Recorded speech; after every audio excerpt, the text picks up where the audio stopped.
Okay. Thank you. Thank you, Aiden. Sorry about all the technology problems. Let's go ahead and get this show on the road. So I am Elizabeth Suarez, a leadership and negotiation strategist from the United States of America, from the state of Colorado, where it's the Rocky Mountain region, where people come from all the world to go and ski and also paddleboard in the summer and hike. Today, what I want to talk to you about is effective negotiation, no matter the circumstances. I know all of you deal with vendors, suppliers, clients, as well as internally with everybody else. Due to some of the technical problems we've been having, I have some chat discussions that I know Aiden is going to be wonderful of actually sharing what you all provide input for me in the platform. So let me go ahead and get started. And I want to start with a chat challenge. And what I want to do is, can you write in the chat very quickly, let's take 10 seconds. First word that comes to mind when describing your tolerance level to all work-related negotiations. Just let's take 5 to 10 seconds. Just write down the first word. And in 10 seconds, Aiden, just tell me what word people have been typing up that describing their tolerance level to all work-related negotiations.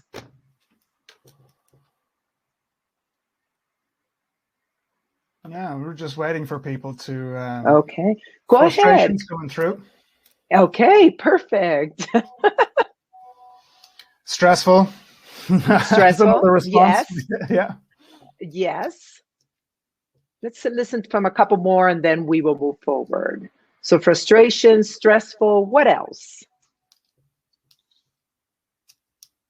High. Which one? I'm sorry? High tolerance level. First. Oh, high tolerance. Yes, Yeah. yes.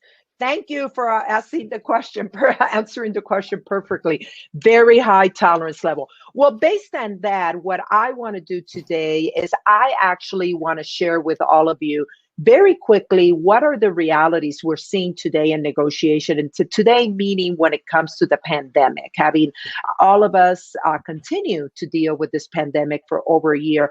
Then I want to introduce you to some negotiation foundation blocks that you have to keep in mind when wanting to be an effective negotiator. And based on those foundation blocks, I'm going to give you 5 quick tips that you can actually, quick takes that you can actually implement immediately in order to become a more effective negotiator. And then we will pull it up all together with one slide in which I give you the summary. If that's all you remember, all you have to go is go back to that one slide and see what it is all about. So today's reality is the negotiation is handled as a competition. I know it has always been handled as a competition, but it's getting worse now. And it got very bad last year in May 2020, and it continues to be bad based on the Financial Times. And this is what they're finding out, is that everybody thinks they're a negotiator and they think they should be wheeled in to save the date. A lot of that is happening. People are like, you know what? I have done it in person. Now I'm an expert doing it virtually. So let me go forward and do that. The other one is that people have been instructed that we have to persuade others. I mean, how many times when we have been having difficulties with a negotiation and we go to our boss or we go to our colleagues, a lot of the times the word that comes out of the mouth of other people is, you know what, get better at persuading that other person, just get the deal done. At the end of the day, this is what this article is saying. Viewing negotiation as a competition rather than as a trade-off and relying on persuasion to win the day are just 2 of the reasons most deals disappoint. Because at the end of the day, think about the deals that you currently have on the table or that you currently close or you closed in the last 6 months. How many of those deals will put a smile on your face? I bet you the minority, not the majority, because it has become an extremely stressful approach to deal making. The other reality that we're all dealing with is the negotiation is handled as it's all about the contract. They forget that the contract alone, yes, is very important, but there are other variables that are part of that contract. And the variables can be that it's a wrong way how we're introducing the contract, number one, or worse yet, It's the wrong person that's introducing or managing the contract. So it's not just about the contract terms. What we're looking at it is about how others are treated. And that means that maybe how we're presenting the contract may not be the right way. And even though you may say to me, you know what, Elizabeth, for the past decade, this is how we have been presenting the contract. Yeah, pre-COVID, maybe that worked. Now, with and post-COVID, is the way that we have done it the correct way? So it's time to evaluate that. And also, is the person that's presenting the contract the right person to present the contract? Some questions to ask yourself as we move forward. And last but not least, this is a reality check that actually has taken place, a negotiation survey that took place by Scott Work, this online actually survey company, in which they have gone ahead and they surveyed 5,000 people across 31 countries concerning business deals. And this is what is mind-boggling about this actually survey that took place, and the results went public in January, February of this year of 2021. 38% of the people that participate thought it was acceptable to lie to their counterparts at a deal, at the deal table. Why? Because the deal needed to get done. Of those 38%, close to or less than 25% of those deals ended up in a fruitful long-term relationship. Only less than a quarter of them ended up in a fruitful long-term relationship. You know what that means? The majority of those deals, of those 38 in which they did those white lies or their small lies just to cut the deal, did not end up in a long, fruitful relationship. You know what that means? That means now you have a new learning curve because you may have to redo the deal. You may have to have a new person that you're going to do the deal with, etc. So all of a sudden you lost any momentum that you acquired. So those are the three things to keep in mind of today's reality. Yeah, we have to be competitive, but the competitive level may need to be brought down, especially if you're just relying on persuasion. Number two is the aspect that is not all about the contract. There are other variables, the variables of who is delivering the contract, the variable of how the contract is delivered. And last but not least, those white lies, let's set them aside because they are affecting the majority of our deals in order to make those deals to be long-term. So a quick poll here, if Aidan can launch the poll and then share with me the results. But the poll is, in your experience, how many times do you feel your negotiation with a supplier, vendor, customer are fruitful? Is it 100% of the time, 60% or more of the time, 40% or less? Never? Or you know what? I have no idea, Elizabeth, because I am so tired of this that I have not kept track of which and how many do you feel with the supplier? How many times do you feel your negotiation with the supplier was fruitful? Let's go ahead and take the next 5 to 10 seconds to respond to that. And then Aidan, if you can share the results, that will be wonderful. Indeed, the results are coming in. It's a little bit dynamic. With regards to the question that you asked, we've got 60% or more of the time. 80% of people who have been polled here on this would regard themselves as being of having had a fruitful negotiation. 60% or more of the time. There are people, 20% of people remaining have said, "I don't know. I don't know if my if it's been fruitful or not." It's interesting, very interesting. Yeah, let's move forward. So it's interesting that 20% I don't know, and that is a common rate.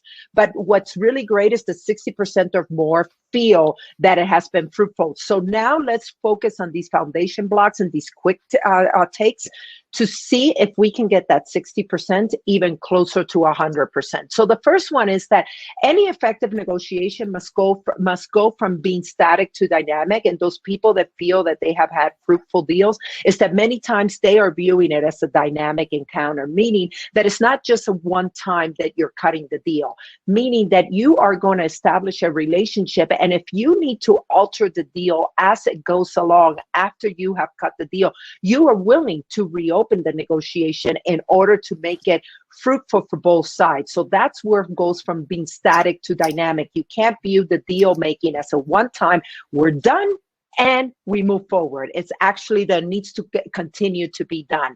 The second one is that you have to switch sides, especially for those of us that feel that we don't know it has been fruitful, or for those of us that are like, oh, I don't think they have been fruitful. I have several of them that I don't think they have been fruitful. We need to stop being that passenger side that we feel, well, we're not the final decision maker. So I'm on this passenger side of the car, and I don't know what's going to happen. Actually, we need to take the driver's side seat, meaning we have to look at it like, even though I'm not the final decision maker, I still can make great decisions, and I still can control the environment and how it's going, and meaning having that open communication with the other party. And last but not least, none of us are born as a natural negotiator. I don't care what you think. You may say, oh, I feel like I'm a natural negotiator. Many times people that are more leaning toward the extrovert side will say that. In reality, to become a natural, effective negotiator, you do it by practice. Look at all the athletes. Look at all the famous people that are actors. They had skills that got them to become a better actor. They got them to become a better negotiator. But without practice and without hard work and without learning new traits and new skills, they never, ever got into the top of their field.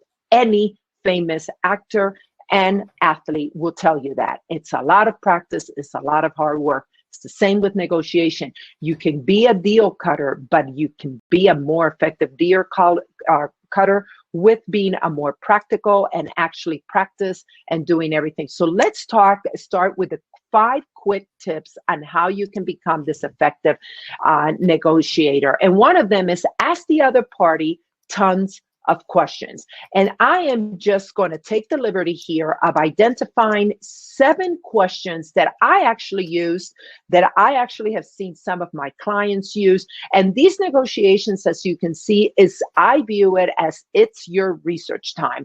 And these are questions that are respectful. You're not basically asking them to give you their secret sauce recipe. You're just asking straightforward questions. One of the questions is this the best pricing or offer you can give me? Ask that. I am amazed how so many people don't ask that. Just ask it. Also, who are your competitors and how does your product compare to them? I mean, you know who their competitors are. Listen from their perspective, where they feel that they have an advantage over the competitors. And you know what? When they share that information, and if you don't agree with that information, tell them why you don't agree with the information. Challenge them. Get that out in the open. Another one, what is your desired timing for the deal? I am amazed how many times we go into deal making and we don't even ask, what is your time structure? What is your timeline? Ask what the timeline is. You know what? Sometimes the timeline is, I have to get it done in this quarter. I have to get it done in the next 2 months. I have to get it done in the next 3 weeks. Sometimes it's, you know what? We're thinking about it and we will complete the deal by the end of 2021. Maybe that doesn't work for you. And especially with dealing with vendors and suppliers, it's like, no. About a new product, no, I can't wait until the 3rd quarter or 4th quarter of this year.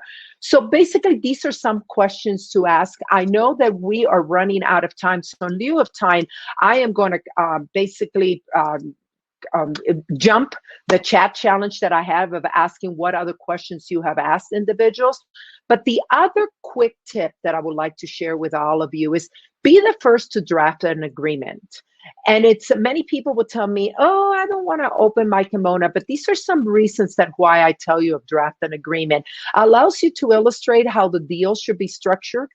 Even if you don't think you should bring in the deal, I would basically say this is an example of what I would include in a deal, in an agreement, even if you believe that they want to structure the deal. Number 2, gives you momentum because all of a sudden now you are sharing your ideas. And half of the battle, we have to realize in any negotiation is one, since discussion begins with your preferred terms. Because by you opening the deal and saying that this is how you want to structure, these are some terms to consider. This is how I view it. Let's consider these terms. All of a sudden, the discussion has been shifted to your ideas. Think about it. Now you have momentum. Now you have everybody focusing on your terms. And now you can actually focus on those terms and then inquire for them to add their thought to your terms. So now you can be collaborative. So that's the bottom line of be the first to draft an agreement. For this to work, I will tell you, it can't be one-sided. So you can't bring the terms of yours up and say, well, it's all 100% on my side. You need to take into account the other individual's side. And how you can do that is once you introduce your term and you think it's two-sided, you ask them, you say, well, what part of this term you need to, add something to it in order for your side to agree with this term. So that's another thing that you can do. Rather than having them dictate the terms or bringing up their terms, you bring up your terms first in order to have the conversation focus on that. So that is the second one to do. You have done the first one in which you're looking at, be that first one to draft and everything. And you have also asked already the questions. Many times I ask the questions before I show my terms. So you have asked the questions. Now, based on the results of all those questions, you go ahead and draft that agreement. Number three, there was a country singer named Kenny Rogers. He passed last year here in the United States, and he had a famous song called The Gambler. And I call it number three, the gambler effect, or the poker face. And in his song, he said, you've got to know when to hold them, meaning the cards, when to fold them, when to walk away, and know when to run.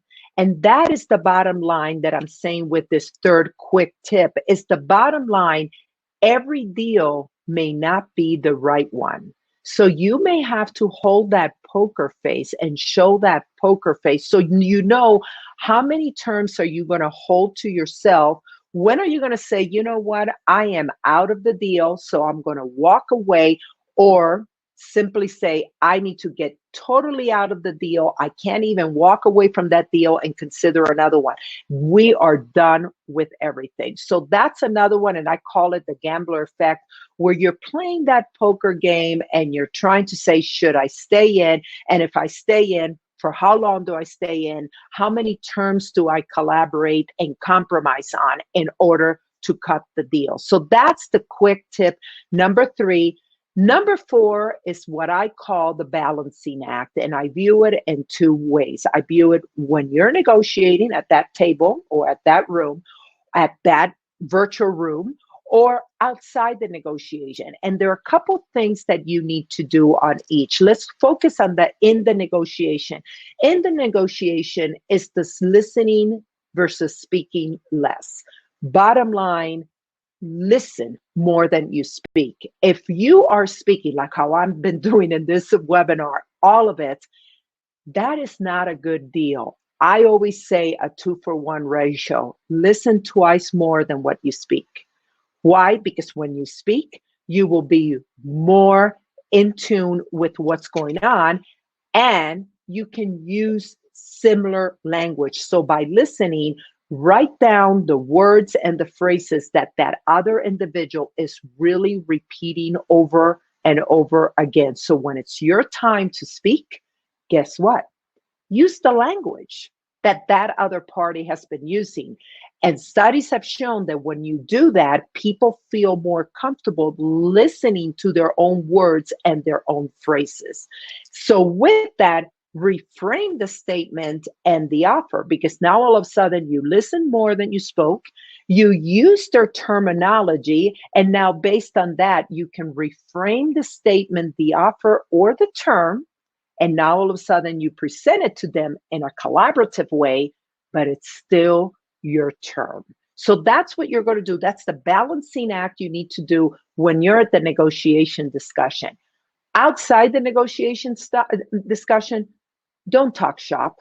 Just don't. I mean, if the person starts talking shop, just answer what the person said and then change the subject. And most importantly, become aware of the personal side of the other person. Does the person have kids? Is the person a coach of the kids' soccer team? Does the person have a hobby that they love? Go ahead and talk about that instead, Because all of a sudden, what are you doing? You're establishing a relationship, which basically says that you're establishing trust and building trust with that individual. The higher level of trust you have with the individual, the easier it's going to be in the negotiation room, listening more than speaking, using their similar language. And all of a sudden, now that trust level goes even and triples inside. And now all of a sudden, you reframe the terms and you have a deal. So this number 4 of the balancing act is extremely, extremely important. And last but not least, and I'm going to pass the chat as well, is the aspect of receiving a no for the answer. So you would say to me, hey, Elizabeth, I did everything you shared with me. You went ahead and asked the questions and you listened to the answers of the questions. Based on the questions, you went ahead and drafted the first terms of the agreement in order to make sure that you incorporated them. You asked them for their input in terms of the terms. You even did the gambler effect, that you used the poker face when they were telling you things out of this world. You kept it calm in order to continue and ground the conversation. And then you did the balancing act. You did the 2-1. Hey, I listened more than I spoke. I went ahead and reframed the terms. I did everything that's going on. And at the end of the day, I developed the trust. But at the end of the day, guess what? The answer came back as no. And basically what you have to do, there's a couple things you need to focus on when you hear no for an answer.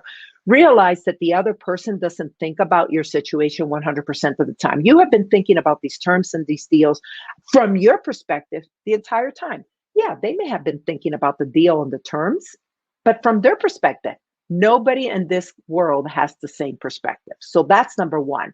Number 2, you have to remain positive. So they said, no, it's not the end of the world. It's just a little hurdle. And you have to look at it like a little sidetrack. I many times look at it like it's a turnaround. I came into a dead end street and I was like, it's not the dead end. I just have to turn around on the street and go and find another street that I should look at. And then moving conversation into the future, that static versus dynamic. Remind them what type of relationship you both have had. Also say, what can this relationship take both of you down the road? That's a key one to do. And last but not least, always look at an answer no as a new opportunity. It could be a new opportunity with this individual, or it could be a new opportunity with another organization.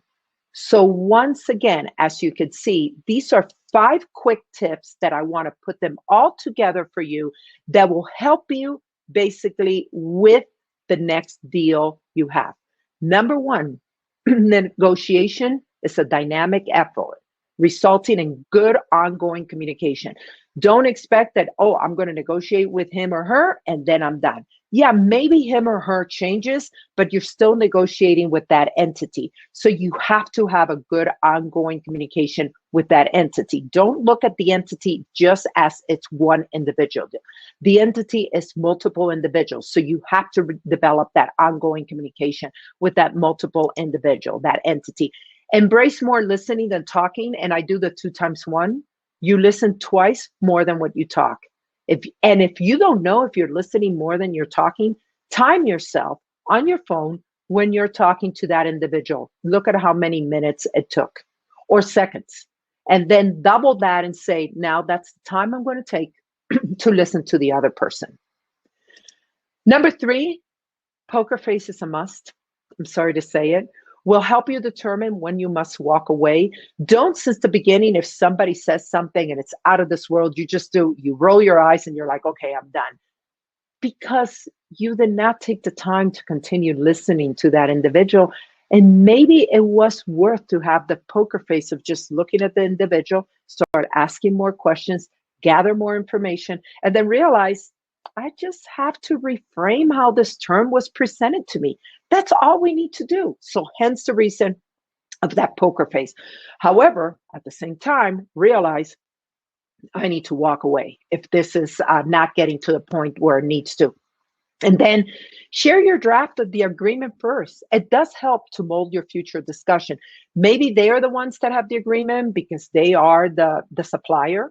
but that's okay. Share what terms you want to be included in that supplier. Put it in writing. Have them to have that conversation, because now all of a sudden they are focusing away from their document to your terms and trying to figure out how to incorporate those terms into their document. That's an easy thing to do. And then, last but not least, if you get a no for an answer, view it as a new opportunity. Could be a new opportunity, again, with the same individual that you have been cultivating this relationship with, or the same entity that you have been cultivating this relationship with. Or you know what? It may be the realization, I've been dealing with this entity for the past year, the past 5 years, and it's gotten to a point that, you know what, we have to pivot. We have to go to their competitors. Remember at the beginning when I gave you the first quick tip that I said, ask those questions. And one of the questions were like, who are your competitors and how do you compare with your competitors?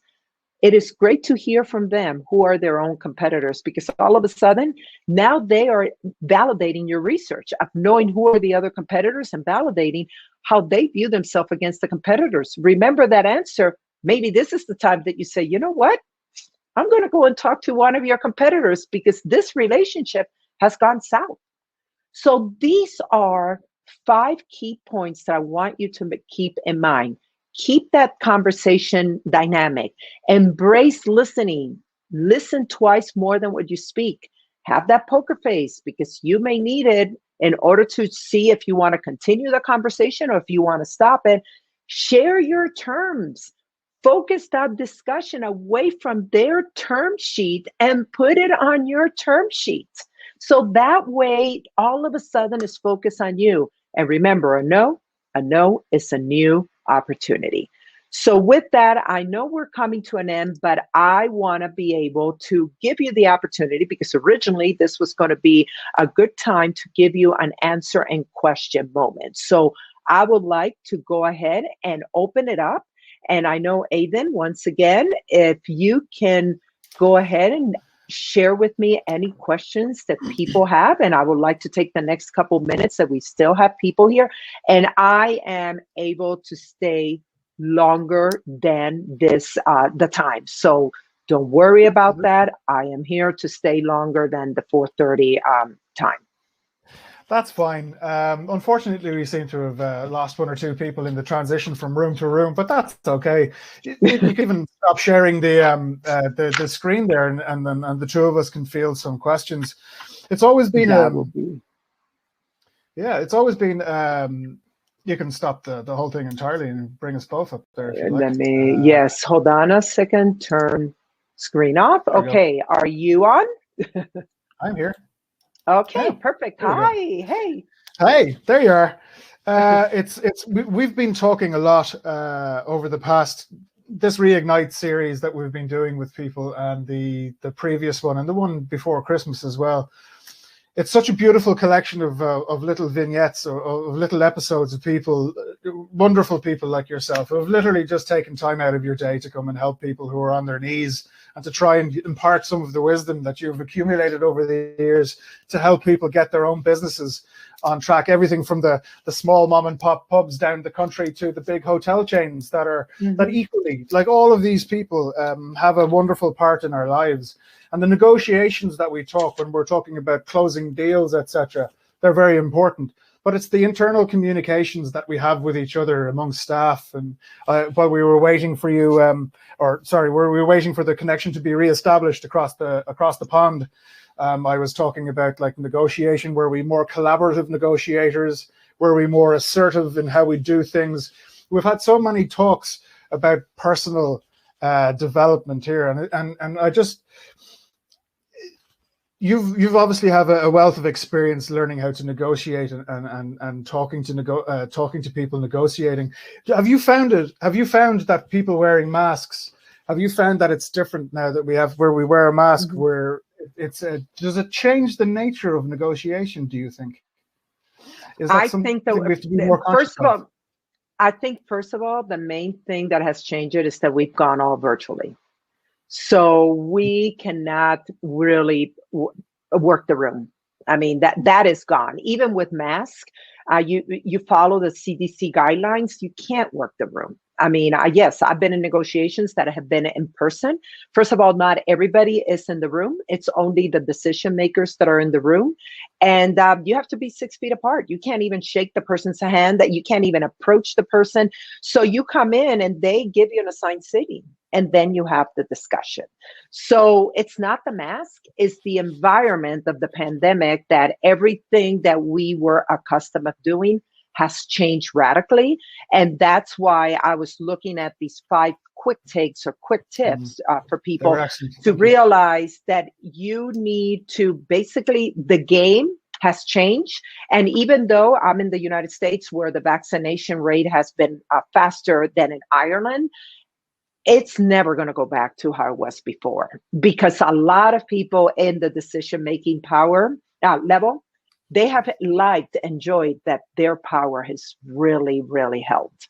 Because now being virtual, you can't play the game anymore. I mean, now it's many times. I mean, last week I was in a discussion concerning negotiation of a contract that we have been working on for a year. Mm-hmm. And I can tell you, the person in power knew that they were in power. They had it all on their way. And it was basically, they were not bulging. It got to a point that it was like, tell me the other party, do you want to walk or do you want to stay with these terms? Because the other party doesn't need you as much anymore. And actually the other party walked. Huh. Yeah, it's almost like a Charles de Gaulle kind of, I always remember that Charles de Gaulle's negotiation tactic was no. Yeah, exactly. No. And it has gotten there because right now, especially when you're dealing with suppliers, with vendors, whatever, there's something that somebody wants. So that's why I say about the terms, like, don't waste your time. Ask the questions. If you start realizing that the answer to these questions are not coming across as fruitful as you expected, and then go ahead and see, oh no, they're coming back fruitful, Elizabeth, then go ahead and put your terms down. Before we would play, like we were like, wait, well, I'm not going to open my kimono that much. Let me see what Aiden says first. I mean, no, now it's like, don't forget what Aiden is going to say. Just bring in with your top 3 terms. And because you know what? And if they say no, now you have time. Walk away. That's why I asked the question about the competitors. Get research out of them before you have to walk away after you put your terms down. That would be, I mean, that's what I've been using. That's what I have been guiding my clients. And they are saying, they're like, you know what, that thing of asking that competitive question was so helpful, because hate to say it, Aiden, with my clients, close to 3/4 of them have had to walk away since the pandemic started. Walk away from already deals they have had for years, because the other party is like, I'd have you. Yeah, so they're like walking away, going to other competitors. See, that's crazy to me. It's just crazy. We asked, when we were talking about different aspects of negotiation last week, and our ability, excuse me, I'm speaking with my hand over my face, and our ability to formulate agreements. I asked the question of the attendees when we were talking about a topic, what's going to be key now once we reopen? Is it going to be collaboration or competition? Now, thankfully, a lot of head screwed on people would say both. It is going to be a healthy mix of both. And to know your competition, and to know people you can collaborate with, and then being able to communicate with them. I'm hoping it's both, but still, what we have never asked before, like we always go in like we know this with suppliers or with vendors, and we say, yeah, we know who your competition is, so we don't talk about it. I now say, stop it. Get the other party to talk about their competition. Just get them to talk about it. And how you get them to talk about it is asking them, how do you compare to your competition? And let's start with the first one, ABC. Tell me, how do you compare with ABC? Oh, XYC, how do you compare with XYC? Write all that down. Even though you may know it, many people say, Elizabeth, I already know it. Listen from them. What do they say? Because once you bring up your terms and they do, then you do, you know what, I'm going to XYZ. And, and keep that gambling place, keep that poker face, get as much information as possible. I mean, be respectful. I'm not saying be mean. I'm saying being respectful. And then when it gets to a point that maybe you're the one that's going to say no. Have you thought about that? Maybe you are the one that says no and not them. And that all of a sudden, the tables have turned. It empowers you as well, of course, doesn't it, when that happens? Exactly. But once again, this is all when you're looking at it from a dynamic perspective, when you're looking at that you're no longer on the passenger side, even though they have the upper hand. I'm on the driver's side. I know you have the upper hand, but don't worry. You know why I mean I'm on the driver's side? I can walk away. The gambler effect. I can walk away. And that's okay. Know when to fold them. And when to fold them. Yeah, exactly. Yeah. Do you know Kenny Rogers? I mean, you have. Oh, I love that song. Yeah. Oh, I love it. Yeah. I love it very much. Yeah. And I use that song. I tell that to my clients. I do. Gambler, they're like, you know what, Elizabeth, we have to walk away. Or no, you know what? I'm just keeping here. I'm staying. And that's okay. There's no right or wrong answer there for anybody. But it's if once you get on that driver's seat, think about it when you get empowered that you say walking. Absolutely. Even fantastic. Exactly. So, well, thank you, Aidan. Is there any other questions? I mean, sorry about all this technology. Don't you love it? Not at all. Listen, the only thing that I really want to take away from this episode, as well as the negotiation tactics, is that you're clearly somebody very, very hugely worthwhile talking to, with your experience and the way you're able to express yourself through a presentation. It's very quickly hugely enlightening, if you know what I mean. And there's no need to apologize for the techniques at the start. The only thing that has made it, the only thing that the techniques for me at the start have made me want to do is to reestablish a connection with you and get a proper full program with you the next time we do this, because there's so much to come back to. There's so much to talk about it. You're clearly somebody who knows exactly what they're talking about.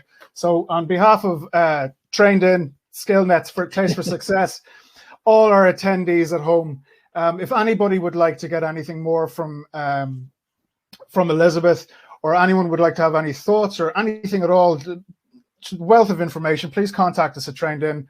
We'll see what we can do, okay? And send that information over to Elizabeth Suarez and her team over there. Liz, on behalf of everybody and myself, thank you so much. Stay safe. Thank you. And have a great rest of the week. You too. Take care. Bye, Hayden. Bye-bye.